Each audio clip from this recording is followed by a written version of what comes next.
Kendati pendaftaran seleksi CASN dan CPPPK tahun anggaran 2023 yang diundur menjadi Rabu 20 September 2023 sesuai dengan pemberitahuan yang disampaikan Badan Kepegawaian Negara, pihak Dinas Pendidikan Kota Palembang pastikan tidak ada penambahan formasi untuk seleksi CPPPK guru.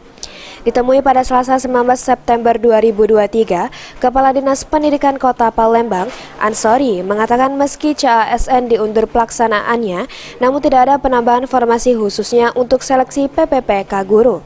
Hal tersebut karena menyesuaikan kebutuhan guru di Palembang sebanyak 3.500 dan pada seleksi sebelumnya sudah diisi oleh sebanyak 2.527.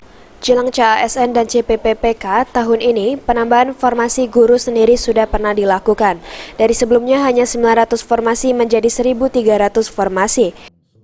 Hanya 1.300. Ya. 1.300 formasi ya, Pak. Itu tidak ada penambahan lagi, Pak, untuk Kota Palembang.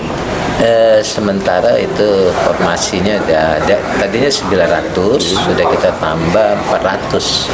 Jadi jumlahnya 1.300. 1.300 itu seluruhnya P3K ya, Pak. P3K. Kebutuhan berapa sih, Pak, sebenarnya, Pak? Yang belum, maksudnya yang kemarin kan yang awal 3.500. Dari 3.500 itu baru kemarin diterima 2.527. Nah sisanya kita usulkan lagi kemarin, ditambah lagi 400, gitu. Di total 1.300 di tahun 2023 ini. Ditambahkan Ansori, terkait guru honorer yang belum lulus atau belum bisa mengikuti PPPK akan terus didata untuk selanjutnya bisa ikut dalam seleksi tahun anggaran 2024. Lantaran saat ini di Kota Palembang jumlah guru honorer akan terus dikurangi. Sandi Pratama, PAL TV.